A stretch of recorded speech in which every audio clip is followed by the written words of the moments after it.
the ideas of group rights, but not to defend the importance of the individual belief or practice and religious freedom. So that there's sort of two different ways of, I mean, religious freedom protects in a much harder way, in a much more entitled way, individuals, at least in Canada, if you assert the right to religious freedom to have a practice, then if it's found to be if it's found to be a right, then you're accommodated.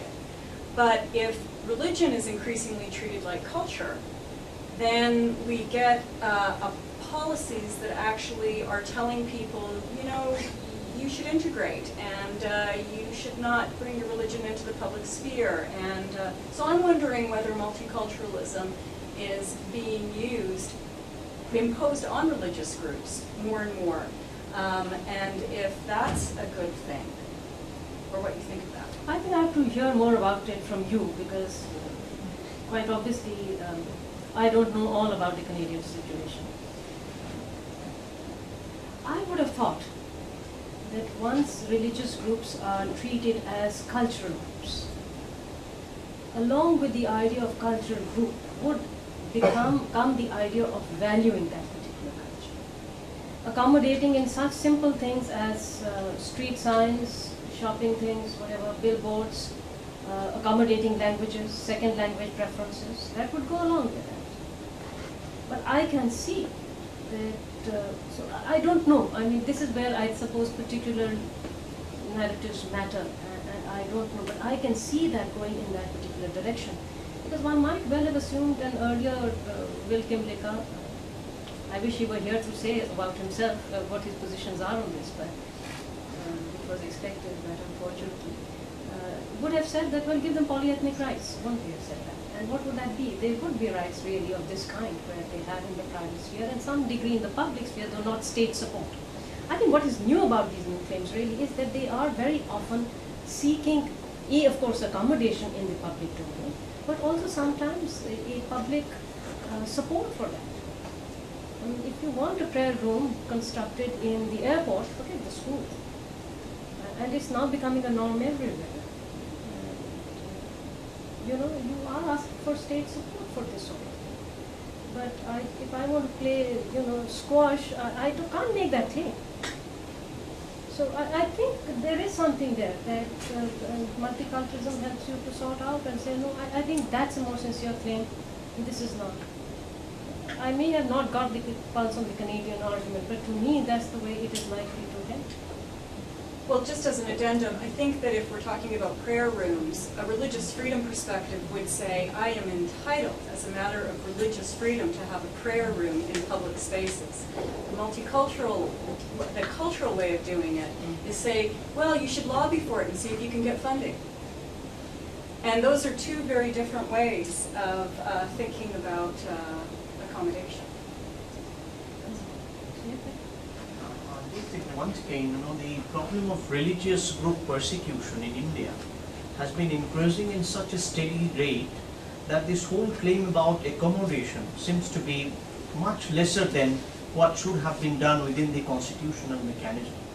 I think the word accommodation may be just a tokenism, which should be now replaced with harsher and harder concepts such as redistribution or better representation, or even going to the extent of accommodating someone at the cost of the majority and the those who are powerful. Now that kind of a political will is not existing in India, and unless such political will comes into existence, I don't think multiculturalist practices will have much of a grounding in the context of our country, that's India. Maybe in Canadian case, multiculturalism brings in a sense of equality and a sense of security. But already we start from a sense of equality and security, and yet we experience a kind of persecution.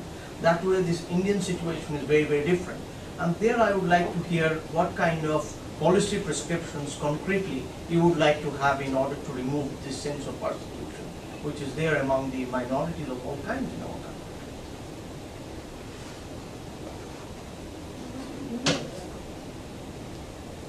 It is difficult to say that all minorities have this sense of persecution.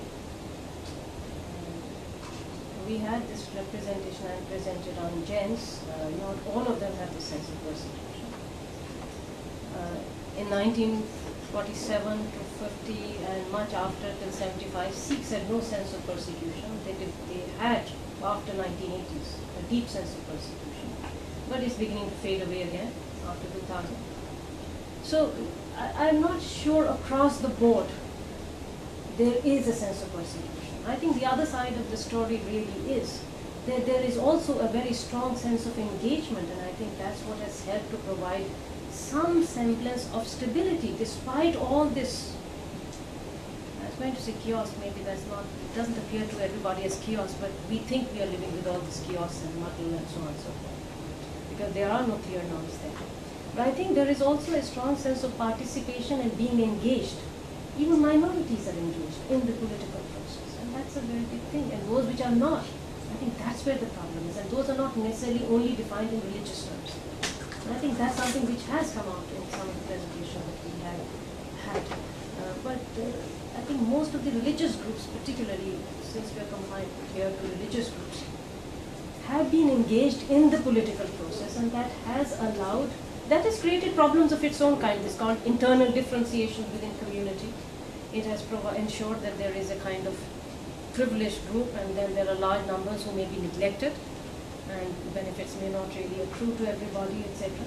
But on the other hand, it has, I think it has minimized that sense of being excluded and persecuted, because they are involved, they occupy symbolic spaces, and these may be symbolic, but sometimes symbolic spaces are very, very important also for who occupies them and who's there. And I think one thing India is most attentive to is not the rights of various groups and communities, but the symbolic accommodation of different groups. I think this is something which is uppermost in our minds all the time, whether it is seats in the central cabinet or state legislative cabinets, or even posts of, I was going to say, vice chancellors, since they matter to us as academics or something. You know, if there's a standard policy, in, for instance, I'm told in Punjab, where if one university, if this university will have a person of Hindu faith, the other will be a Sikh, and so on and so forth. So all kinds of balancing acts in terms of symbolic spaces to give you a sense of both visibility, a sense of being there. Maybe accommodation you don't want to use, but certainly not always being excluded. That's what it is. And I think that's a big plus. I wish I could have been so optimistic. It is there. What do you do? Because there is all the time this sense of accommodation. Who is the president, who will be the vice president, and who will be the prime minister. So you have to accommodate. You accommodate in your ministries. And this symbolic space gives a group of people a sense of, a visibility, which I think is a very big issue in many other countries. It's not enough. It's not enough. Proportionately, the other thing also increases. It depends. It In the depends on reverse proportion. I don't know what the other things are. There is, why, I mean, for many years we discussed and debated this issue, why we don't have similar kind of strident, very fundamentalist or extremist expressions from, many of the minorities in India, even though you find similar expressions, let's say, among the Muslims. And I think one of the things really was the fact that you are able to find ways of, accommodation is not the word, but engage them in the political process. And they also find, and to talk to a lot of Muslim leadership and those who have been involved politically, they do find that they are really carrying with them the voices, and they are representing those voices and those groups and communities.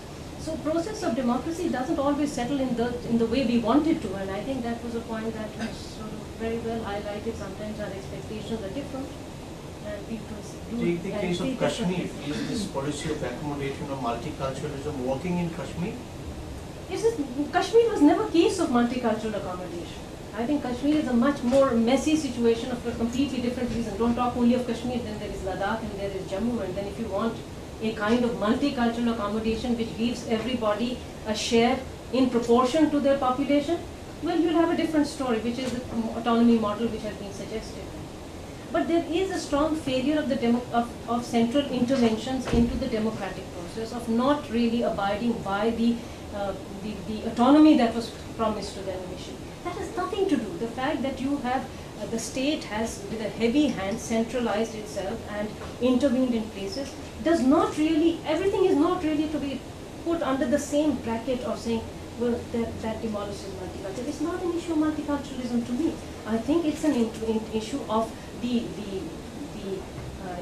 interruption of the democratic process, which very significantly took place when we decided not to hold elections, to withdraw, to arrest the political leaders way back.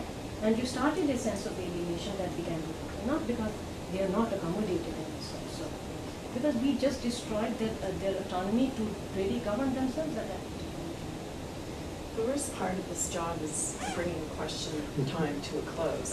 I really hate doing it, especially when I've seen quite a number of hands.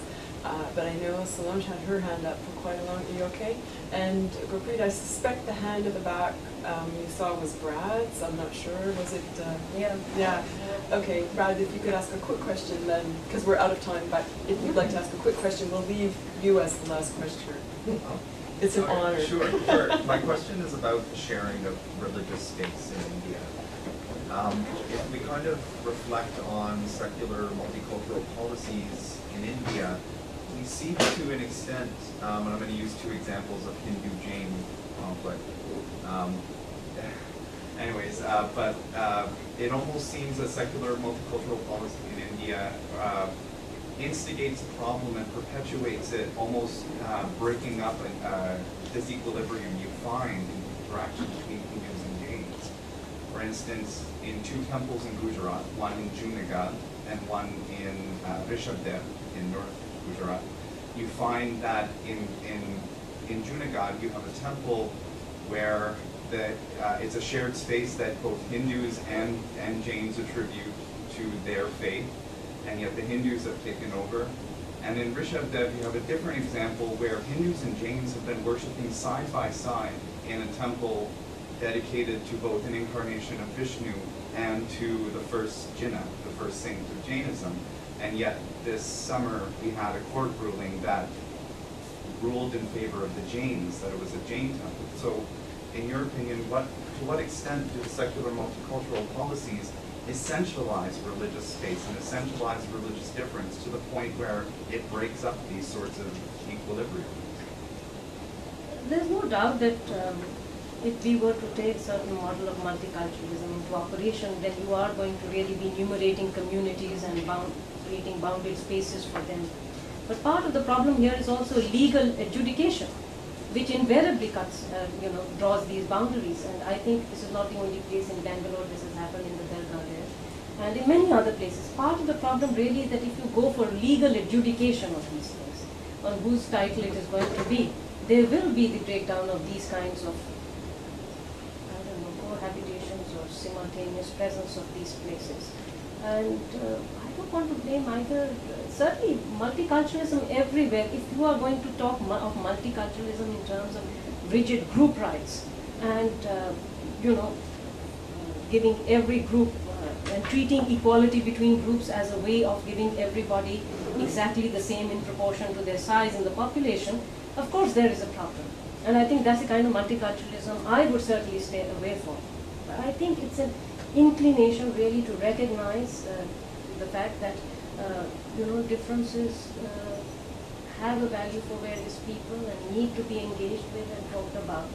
I think that's the good starting point, but certainly not a model which is really saying let's give each people a certain amount of group right to claim this over that. That there are contestations between certain groups at different moments in time, and we do have an assertive majoritarian cultural expression. But even without that, there are title deeds which are at disputes in various states, various places along these lines. So I agree, part of adjudication would break down these things. Well, on that note, I'd like to invite you to stay for the reception. I'm sure our speaker would be happy to have further conversation for those of you who didn't have an opportunity to ask your questions. And I'd ask you to join me in thanking Gurpreet for being so generous with her time and her energy at the end of the questions.